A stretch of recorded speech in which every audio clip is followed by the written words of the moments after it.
news. 7:49 is your time. There's a lot of misinformation about COVID-19 online, and a local health system is fighting against that. Joining us now is the president of the Virginia Hospital Center Foundation, Tony Burchard, to tell us exactly how they're doing that. Good morning to you, Tony. Thanks for being with us. Good morning, Jeanette. I'm happy to be here. Let's talk about health misinformation, as we mentioned there, but I want to start with the bigger picture. How significant, how big of a problem has this been for you and other health professionals?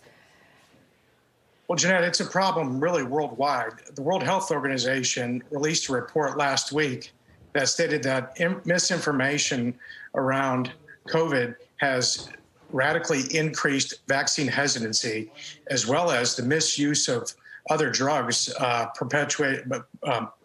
are supposed to be actually a therapeutic, and has caused people to end up getting sick from taking the drug they think is going to help them with COVID. So increased illness, as well as vaccine efficacy, the lack of vaccine use of vaccines has resulted in a greater number of people, 12.5 times greater number of people in the hospital right now with COVID that have not been vaccinated. Yeah, given your history in the health industry, have you ever seen anything like this? I mean, there's been misinformation when it comes to politics and things like this. Have you ever seen anything to this scale, so severe? No, we haven't. And, the bottom line is we decided we needed to do something about it. And Virginia Hospital Center is a community-first health system, started doing WebEx meetings as early as April of 2020 to better inform our local folks as to what was happening. And the end result was we had hundreds of people participating every Friday at 1 p.m. with our chief medical officer and chief nurse executive.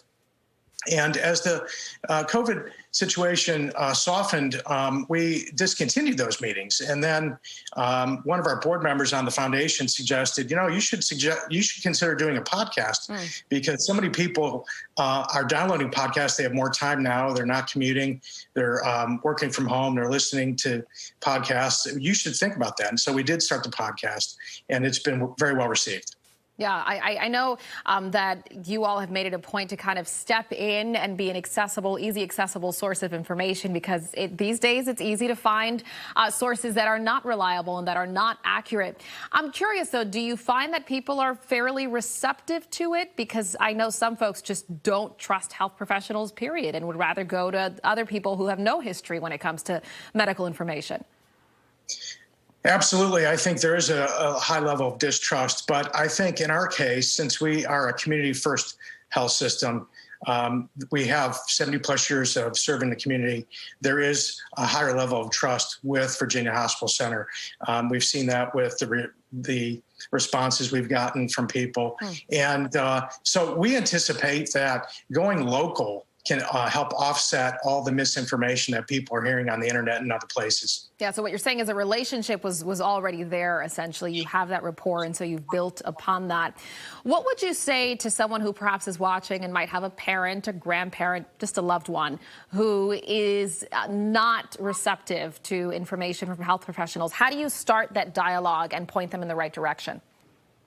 It is about trust, Jeanette, and if they have a trusted healthcare provider, their primary care physician, they should encourage them to speak to them. And through that relationship, hopefully they will do the right thing. And we're getting to the point now where booster shots will be available, and we're strongly encouraging people, when it's your opportunity to get a booster, please do.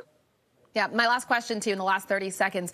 Moving forward, I think on many fronts, not just in when it comes to health, with this pandemic, I think we've all learned things and perhaps will do things differently moving forward. What's something that you would perhaps do differently moving forward when it comes to the relationship with the community and strengthening that?